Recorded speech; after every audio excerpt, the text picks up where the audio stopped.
నమస్కారం prime news కి స్వాగతం. ముందుగా ముఖ్యాంశాలు.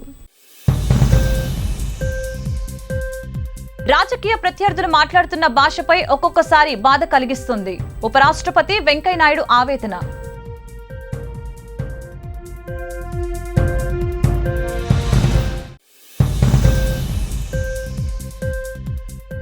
దేశాభివృద్ధికి పటేల్ అందించిన సేవలు మరవలేనివి. రాష్ట్ర గవర్నర్ బిశ్వభూషణ్ హరిచందన్.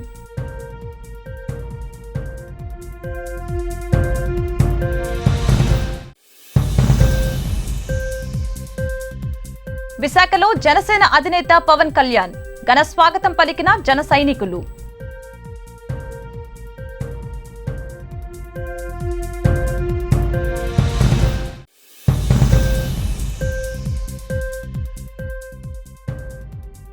ఇద్దరు మంత్రుల శాఖల పునర్వ్యవస్థీకరణ.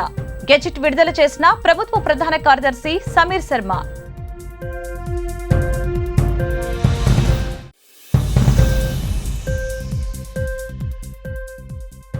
ఎమ్మెల్సీ ఎన్నికల షెడ్యూల్ విడుదల.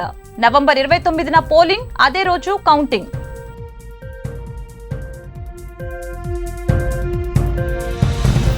మంత్రులు, ఎంపీలు, ఎమ్మెల్యేలు, రాజకీయ ప్రత్యర్థులు మాట్లాడుతున్న భాషపై ఒక్కొక్కసారి బాధ కలిగిస్తుందని ఉపరాష్ట్రపతి వెంకయ్య నాయుడు అన్నారు.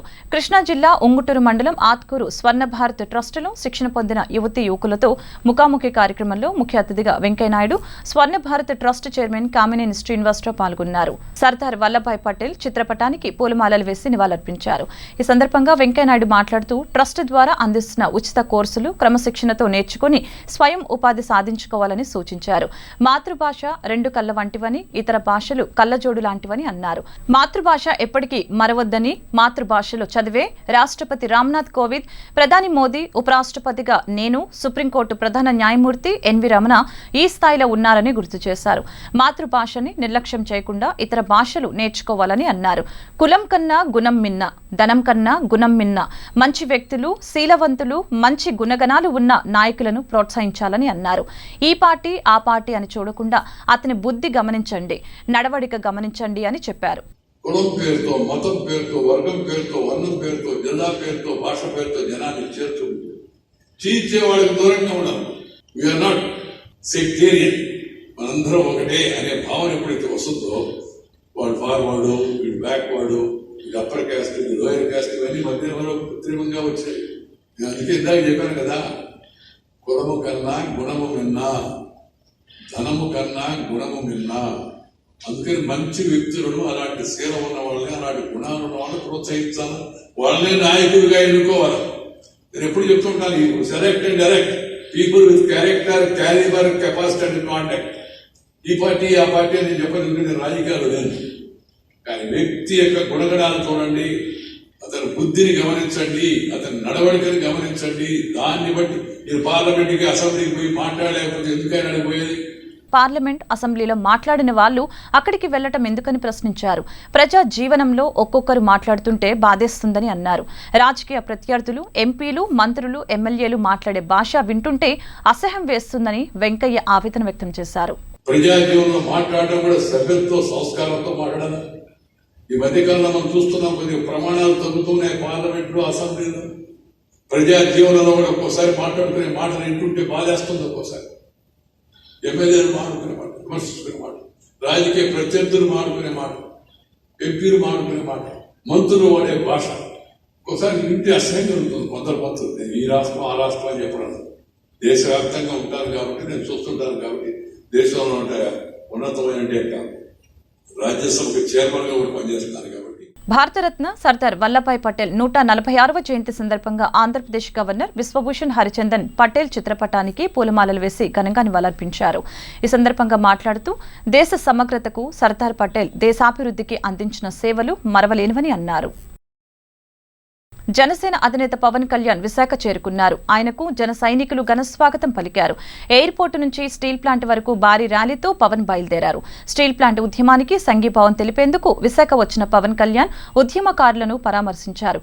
కాగా 2 రోజుల పాటు విశాఖ పార్టీ కార్యాలయంలో నాయకులు, కార్యకర్తలతో పవన్ కళ్యాణ్ సమావేశం నిర్వహించనున్నారు. ఆంధ్రప్రదేశ్ ప్రభుత్వం 2 మంత్రుల శాఖలను పునర్వ్యవస్థీకరించింది. వాణిజ్య పన్నుల శాఖ బాధ్యతలను మంత్రి బుగ్గనకు అప్పగించింది. డిప్యూటీ సీఎం నారాయణ స్వామి ఇకపై ఎక్సైజ్ శాఖ మంత్రిగా కొనసాగనున్నారు. ఆర్థిక, ప్రణాళిక, వాణిజ్య పన్నుల శాఖ మంత్రిగా బుగ్గన రాజేంద్రనాథ్ రెడ్డి కొనసాగనున్నారు. ఈ మేరకు ప్రభుత్వ ప్రధాన కార్యదర్శి సమీర్ శర్మ గెజెట్ ను విడుదల చేశారు. ఏపీ, తెలంగాణలో ఎమ్మెల్యే కోట, ఎమ్మెల్సీ ఎన్నికల షెడ్యూల్ విడుదలైంది.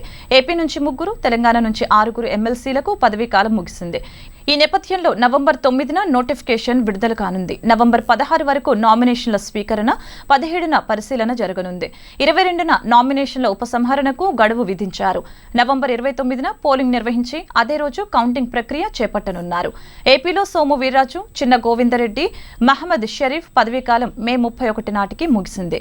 తెలంగాణలో ఆకుల లలిత, మహమ్మద్ ఫరూద్దీన్, గుత్తా సుఖేందర్ రెడ్డి, నేతి విద్యాసాగర్, వెంకటేశ్వర్లు, కడియం శ్రీహరి పదవీకాలం జూన్ 3 నాటికి ముగిసింది. కరోనా కష్టకాలంలోనూ మొక్కవోని ఆత్మస్థైర్యంతో అధికోత్పత్తి సాధించిన అన్నదాతను ఆదుకోవాల్సిన బాధ్యత కేంద్ర, రాష్ట్ర ప్రభుత్వాలపై ఉందని ఉపరాష్ట్రపతి వెంకయ్యనాయుడు అన్నారు.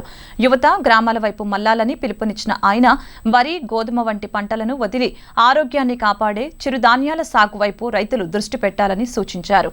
కృష్ణా జిల్లా ఉంగుటూరు మండలం ఆత్కూరులోని స్వర్ణభారతి ట్రస్ట్లో జరిగిన పద్మశ్రీ డాక్టర్ ఐవి సుబ్బారావు రైతు నేస్తం పురస్కారాల ప్రధానోత్సవంలో వెంకయ్యనాయుడు ముఖ్య అతిథిగా పాల్గొన్నారు.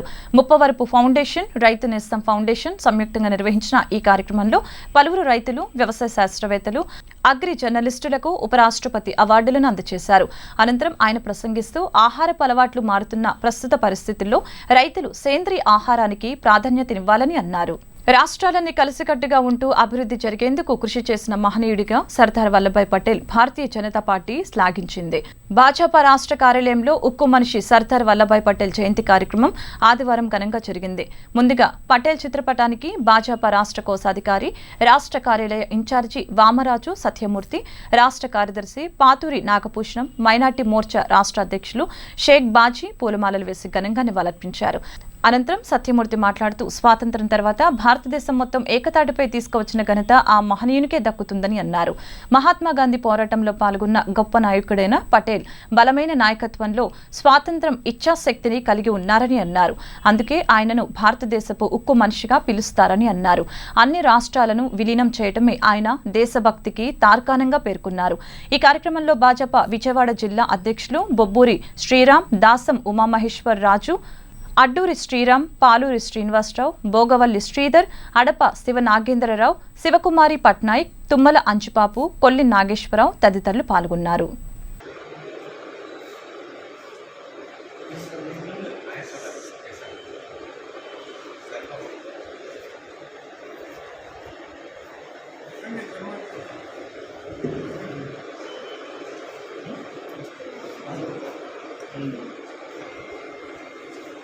స్టీల్ ప్లాంట్ విధానాలను పలుమార్లు ఎండకట్టిన కేంద్ర, రాష్ట్ర ప్రభుత్వాలు నిమ్మకు నీరెత్తినట్లు వ్యవహరిస్తున్నారని, ఇక మీదట సహించేది లేదని రాష్ట్ర టీఎన్టీయూసీ అధ్యక్షులు రఘురామరాజు హెచ్చరించారు. విశాఖ జిల్లా తెలుగుదేశం పార్టీ కార్యాలయంలో ఏర్పాటు చేసిన మీడియా సమావేశంలో ఆయన మాట్లాడారు. ప్రభుత్వ రంగ సంస్థలను ప్రైవేట్ రంగాలకు దారాదత్తం చేయడం దారుణమని, అనేక కుటుంబాలు దాని మీద ఆధారపడి ఉండటంతో పాటు రాష్ట్ర ఖజానా నష్టపోయే ప్రమాదం ఉందని తెలిపారు. విశాఖ పార్లమెంట్ అధ్యక్షులు పల్లా శ్రీనివాసరావు మాట్లాడుతూ కేంద్ర, రాష్ట్ర ప్రభుత్వాలు కార్మికులతో చెలగాటమాడుతున్నాయని, భవిష్యత్తులో తగిన మూల్యం చెల్లించుకోవాల్సి వస్తుందని తెలిపారు. ఈ సమావేశంలో శాసనమండలి సభ్యులు దువ్వారపు రామారావు తదితరులు పాల్గొన్నారు. ఈ రాష్ట్రంలో వైఎస్ఆర్ కాంగ్రెస్ పార్టీ అధికారంలోకి వచ్చాక ముఖ్యమంత్రిగా జగన్మోహన్ రెడ్డి గారు కానీ, మంత్రులు కానీ, వైఎస్ఆర్ కాంగ్రెస్ పార్టీ నాయకులు గత ప్రభుత్వ హయాంలో చేసినటువంటి ఏ అభివృద్ధి కార్యక్రమానికైనా పేమెంట్లు ఇవ్వకుండా 2.5 సంవత్సర కాలంగా వేధిస్తున్నారు. ప్రతిపక్షంలో ఆనాడు ఈనాటి ముఖ్యమంత్రి పాదయాత్ర సందర్భంగా కానీ, లేక ఏ సమావేశం పెట్టినా గ్రామాల్లో జరుగుతున్నటువంటి ప్రతి అభివృద్ధి కార్యక్రమాన్ని అవినీతి ఏరులై పారుతుందని చెప్పి ఈనాటి ముఖ్యమంత్రి ఆనాడు ఏ జిల్లాకు వెళ్ళినా, ఏ గ్రామంలో పాదయాత్ర చేసినా పెద్ద ఎత్తున ప్రచారం చేశారు. సాక్షి పత్రిక, సాక్షి మీడియాలో రాయని రాతలు లేవు, చూపించని కథనాలు కోకొల్లలు. ప్రేరణ బేడ్ ఎంబీఏలో ఇండియన్ ఇన్స్టిట్యూట్ ఆఫ్ మేనేజ్మెంట్లో 2 బంగారు పతకాలు సాధించారు.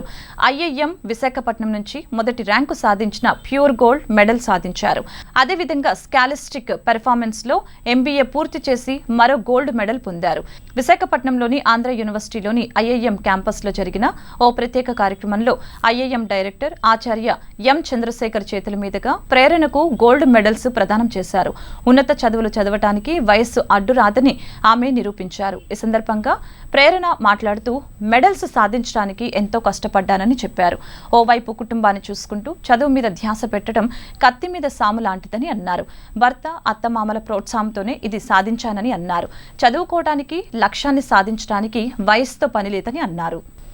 స్టీల్ ప్లాంట్ ప్రైవేటీకరణను వ్యతిరేకిస్తూ అఖిల పక్షాల ఆధ్వర్యంలో జీవీఎంసీ గాంధీ విగ్రహం వద్ద చేస్తున్న రిలే నిరాహార దీక్షల్లో 213 రోజు ఆదివారం విశాఖ పార్లమెంట్ టీఎన్టీయూసీ ప్రధాన కార్యదర్శి నక్క కనకరాజు దీక్షలో పాల్గొన్నారు. ఈ రిలే నిరాహార దీక్షను తెలుగుదేశం పార్టీ విశాఖ పార్లమెంట్ అధ్యక్షులు పల్లా శ్రీనివాసరావు ప్రారంభించారు. ఈ దీక్షకు ఎమ్మెల్సీ దువ్వారపు రామారావు, రాష్ట్ర టీఎన్టీయూసీ అధ్యక్షులు గొట్టుముక్కుల రఘురామరాజు, టీఎన్టీయూసీ రాష్ట్ర ప్రధాన కార్యదర్శి నాకోతి శివాజీ సంఘీభావం తెలిపారు. అంటే మనం ఇక్కడ అందరూ గమనించాల్సిన విషయం ఏంటంటే కేంద్ర ప్రభుత్వం యొక్క పాలసీ ఇది ఏ విధంగా ఉంది.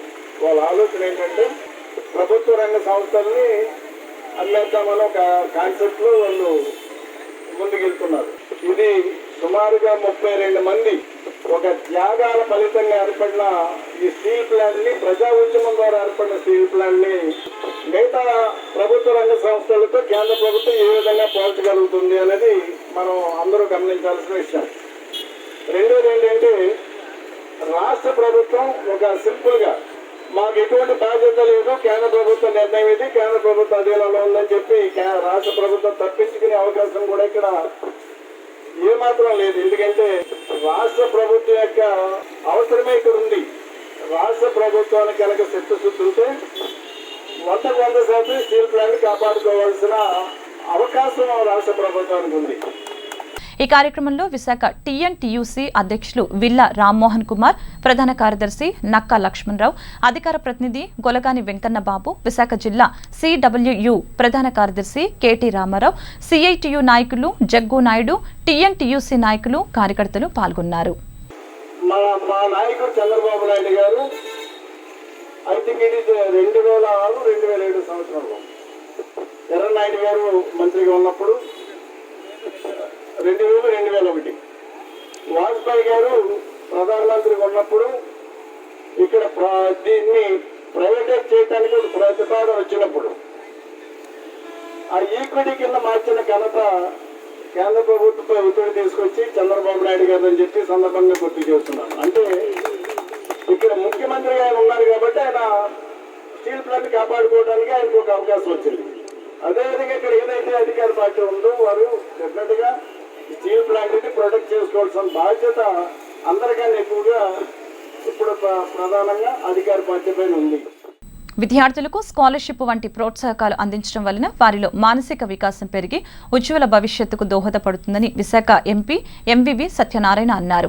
ఆదివారం నగరంలోని ఓ హోటల్లో L Angel international volunteer association, Rotary Visakha valley సంయుక్త సహకారంతో నగరంలో వివిధ పాఠశాలలకు చెందిన 30 మంది విద్యార్థులకు ఒక్కొక్కరికి 12,000 రూపాయల చొప్పున స్కాలర్షిప్లు అందజేశారు.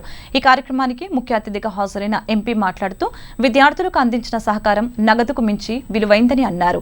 రోటరీ విశాఖ వ్యాలీ అధ్యక్షులు ధర్మసాయి మాట్లాడుతూ విద్యార్థులు ఉన్నతమైన పౌరులుగా రూపొందాలని అన్నారు. El Angel international coordinator Rotarian MV Janakiram మాట్లాడుతూ తమ సంస్థ ద్వారా గత 40 ఏళ్లుగా అనేక సేవా కార్యక్రమాలు చేస్తూ పిల్లలు, మహిళలకు ప్రాధాన్యత ఇస్తున్నట్లు తెలిపారు. ఈ కార్యక్రమంలో రోటరీ విశాఖ వ్యాలీ కార్యదర్శి ప్రతిమ, రొటేరియన్లు S Hanumantharao, B Babji, K Venkateswararao, Sai Prasad, GVR Murthy తదితరులు పాల్గొన్నారు.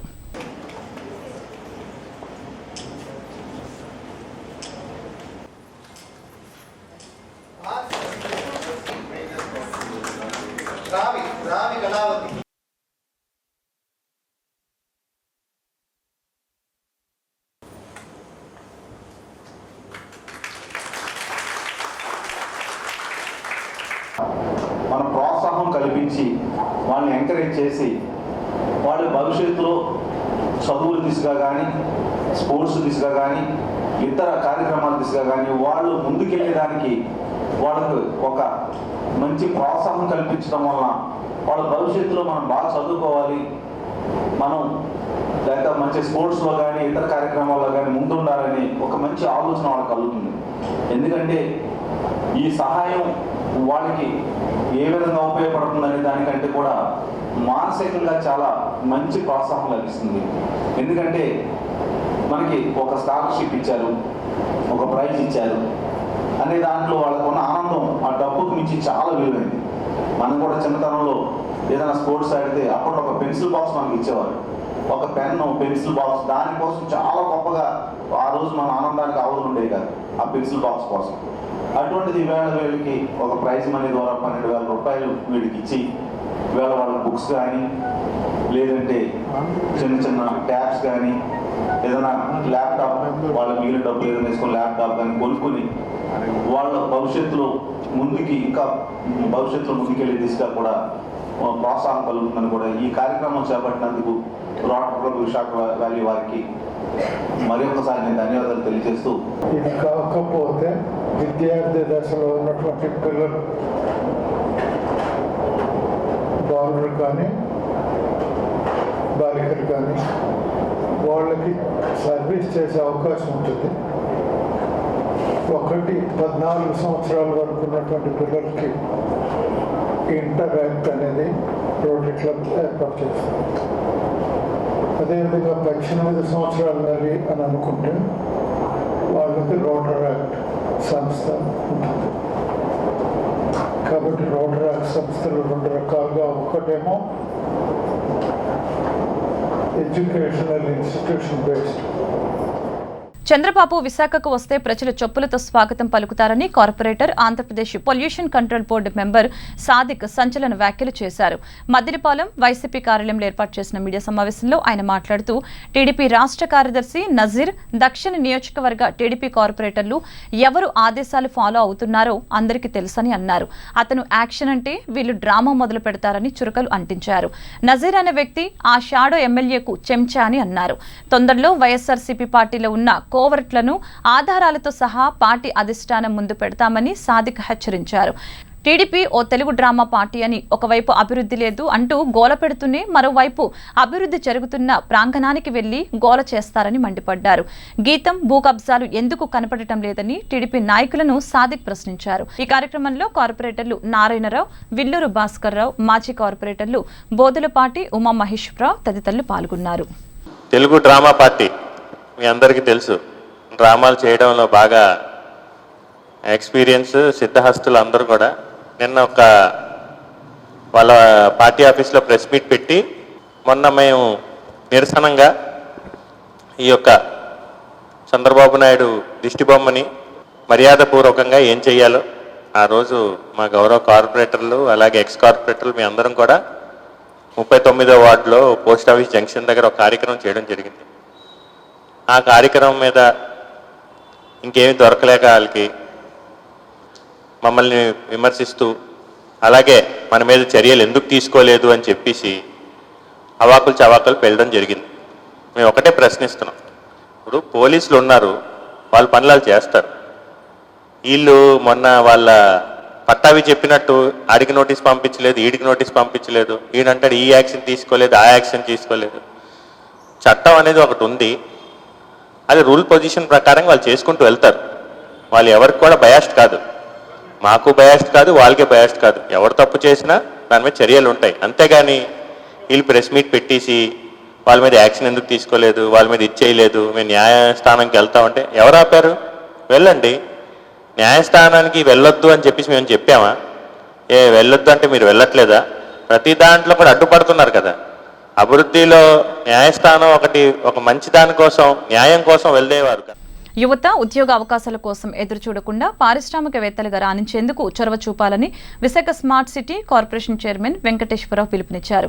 నగరంలో ఓ హోటల్లో జరిగిన కార్యక్రమంలో జేసీఐ ఆధ్వర్యంలో ఏర్పాటు చేసిన జేకామ్ ను ప్రారంభించారు. ఈ సందర్భంగా ఆయన మాట్లాడుతూ యువత పారిశ్రామికవేత్తలుగా ఎదగాలని అన్నారు. యువత పారిశ్రామికవేత్తలుగా ఎదిగితే అనేక మందికి ఉపాధి అవకాశాలు కల్పించడం సాధ్యపడుతుందని అన్నారు. జేకామ్ యువ పారిశ్రామికవేత్తలను ఒకే వేదికపైకి తేవటం శుభ సూచకమని అన్నారు. ఈ సందర్భంగా జేకామ్ 1.0 నూతన చైర్మన్ గా ఎన్నికైన జేసీ నరేంద్రను ఆయన అభినందించారు. ఈ కార్యక్రమంలో జేఏసీ ప్రతినిధులు సెనెట్ మెంబర్ శివశంకర్, హర్షవర్ధన్ రెడ్డి, సుధీర్ వర్మ, మాధురి సింగ్ పాల్గొన్నారు. Visakhapatnam, Kakinada, Rajahmundry, Eluru, Vijayawada, Guntur and Tirupati and Hyderabad for large infra companies.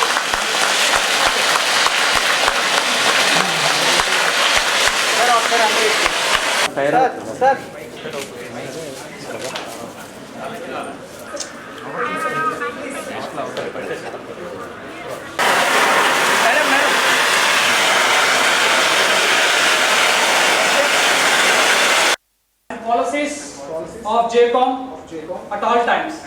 Congratulations both of you. ఈరోజు ఈ జేకామ్ లాంచ్ ఈవెంట్కి అటెండ్ అవ్వడం చాలా ఆనందంగా ఉంది. ఎందుకంటే ఇక్కడ యంగ్ ఎంటర్ప్రీనర్స్ని అవుట్ ఆఫ్ లాస్ట్ 6 decades నుంచి ఈ జేసీఐ సోషల్గా కానీ బిజినెస్ లీడర్స్ని చాలామందిని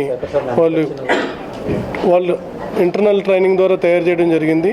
ఎందుకంటే మనం ముఖ్యంగా ఈ సాఫ్ట్వేర్ ఉన్న రోజుల్లో ఎక్కువ మంది ఎంటర్ప్రీనర్స్గా కాకుండా ఉద్యోగాలకి ఎంప్లాయ్మెంట్ సైడ్ వెళ్ళిపోతున్నారు. దానివల్ల ఇక్కడ లోకల్ ఎంప్లాయ్మెంట్ క్రియేట్ చేయడం తగ్గిపోతుంది, అన్ఎంప్లాయ్మెంట్ పెరుగుతుంది.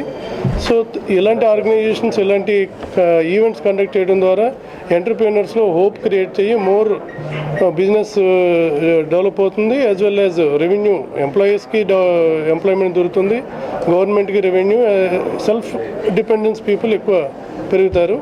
ఎందుకంటే వీళ్ళని మనం ఆల్మోస్ట్ ఈ జేసీఐ అనేది ఎంటైర్ ఇండియా 26 స్టేట్స్లో ఇన్కార్పొరేట్ అయ్యింది. సో వైజాగ్ వీళ్ళ ఈవెంట్ ద్వారా ఈ జేకామ్ ద్వారా వైజాగ్ కూడా మోర్ ఎంటర్ప్రీనర్స్ని మనం తయారు చేసుకోగలుగుతామని తెలియజేస్తున్నాను. ఎందుకంటే రాబోయే ఎగ్జిక్యూటివ్ క్యాపిటల్కి మనం ఇంకా మోర్ ఎంటర్ప్రీనర్స్ని ఇక్కడ తయారు చేయాలి, ఎక్కువ ఎంప్లాయ్మెంట్ క్రియేట్ చేయాలి. Wish all the best for జేకామ్. Wheel support for every problem. That JCOM has been launched, inaugurate here this conference. I am currently National Director Business, National Chairman for JCOM, connecting people for the business opportunities. So I would like to invite each one of you, all the members, all the youth, all the entrepreneurs, businessmen of Visakhapatnam to come and join this platform JCOM. Buttayagudem police station పరిధిలో దొంగ నోట్లు చలామణి చేసిన ముఠా సభ్యులను arrest చేసినట్లు పశ్చిమ గోదావరి జిల్లా ఎస్పీ రాహుల్ దేవ్ శర్మ తెలిపారు. ఏలూరు పోలీస్ ప్రధాన కార్యాలయంలో ఏర్పాటు చేసిన మీడియా సమావేశంలో ఆ వివరాలను వెల్లడించారు. ఏలేటి చంద్రశేఖర్, లాగు శ్రీను, పాపదాసు రమేష్ రెడ్డి, దోరేపల్లి మధుశేఖర్, సింగలూరు సురేష్, సిద్ధాని నాగరాజు అనే నిందితులను అరెస్టు చేసి వారి వద్ద నుంచి ₹1,50,000 అసలు నోట్లు, 12 లక్షల నకిలీ నోట్లు, 3 మోటార్ సైకిల్స్, 4 సెల్ ఫోన్లు స్వాధీనం చేసుకున్నట్లు తెలియజేశారు. నిందితులపై 489B, 489C, RBW 34 IPC యాక్టులపై కేసు నమోదు చేసినట్లు తెలిపారు. ఇటువంటి ఫేక్ కరెన్సీ విషయాలలో ప్రజలు అప్రమత్తంగా ఉండాలని ఎస్పీ సూచించారు. ఈ సమావేశంలో Polavaram DSP Lathakumari, Polavaram CI ANN మూర్తి, ఎస్ఐ ఏ జైబాబు, బుట్టాయిగూడెం పోలీసులు పాల్గొన్నారు. ఆర్యవైశ్య సత్రాలకు ప్రభుత్వం స్వతంత్ర ప్రతిపత్తి కల్పించడం ఆనందదాయకమని ఆర్యవైశ్య సంఘం అధ్యక్షుడు కొనకల్ల విద్యాధర్రావు అన్నారు. విజయవాడలో ఆయన మీడియాతో మాట్లాడుతూ టీడీపీ ప్రభుత్వంలో 3 రోజుల ముచ్చటగా వైశ్య కార్పొరేషన్ పెట్టి ఆ నిధులు పసుపు కుంకుమలకు వాడారని మండిపడ్డారు. ఆర్యవైశ్యులకు సంపూర్ణ సహకారం కల్పిస్తున్న వైసీపీ ప్రభుత్వాన్ని వ్యతిరేకించిన రాకేష్ మాటలు ఖండిస్తున్నామని అన్నారు. టీడీపీలో రాకేష్ లాంటి వారితో మాట్లాడించి చంద్రబాబు అగౌరవం తెచ్చుకోవద్దని హితో పలికారు. కరోనా కష్టకాలంలో కూడా అన్ని పనులు చేస్తున్న ఏకైక ప్రభుత్వం వైసీపీ అని డూమ్డి రాకేష్ లాంటి పోరంబోకులతో మాట్లాడించవద్దని అన్నారు. వసూల్ రాజా డూమ్డి రాకేష్ అనే వ్యక్తి వాడొక వసూల్ రాజా, ఒక పోరంబోకు 420 చేటరు.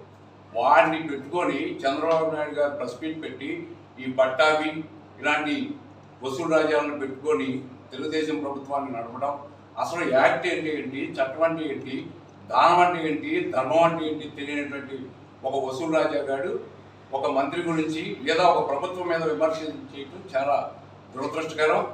ఇప్పటికైనా ఒక మంచి సందర్భంలో ప్రభుత్వం స్వాధీనం చేసుకున్నటువంటి ప్రభుత్వం లేదా అజమాయిషీలో ఉన్నటువంటి సత్రాలకి ప్రభుత్వం ఇచ్చినటువంటి రిలీఫ్ని ఆనందంతో ఈ ఆంధ్రప్రదేశ్లో ఉన్నటువంటి వందలాది సత్రాలు లేదా ట్రస్టులు వాటి అజమాయిషీ నుంచి స్వయం ప్రతిపత్తి కల్పించడం అనేది ఆనందదాయకం.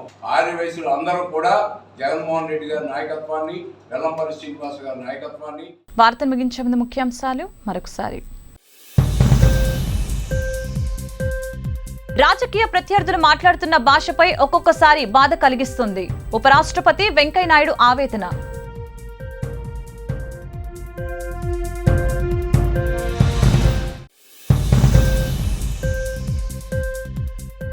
దేశాభివృద్ధికి పటేల్ అందించిన సేవలు మరవలేనివి. రాష్ట్ర గవర్నర్ బిశ్వభూషణ్ హరిచందన్.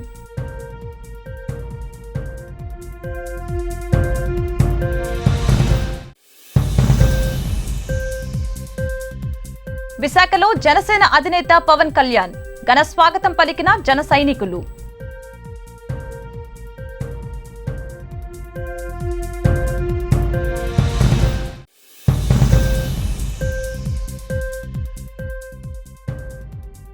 ఇద్దరు మంత్రుల శాఖల పునర్వ్యవస్థీకరణ. గెజిట్ విడుదల చేసిన ప్రభుత్వ ప్రధాన కార్యదర్శి సమీర్ శర్మ.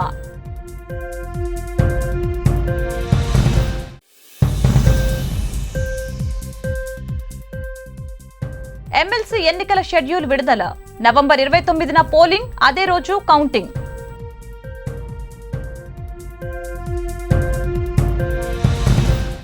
ఈ వార్తలు ఇంతటితో సమాప్తం. మరొక బులెటిన్ మళ్ళీ కలుద్దాం. నమస్కారం.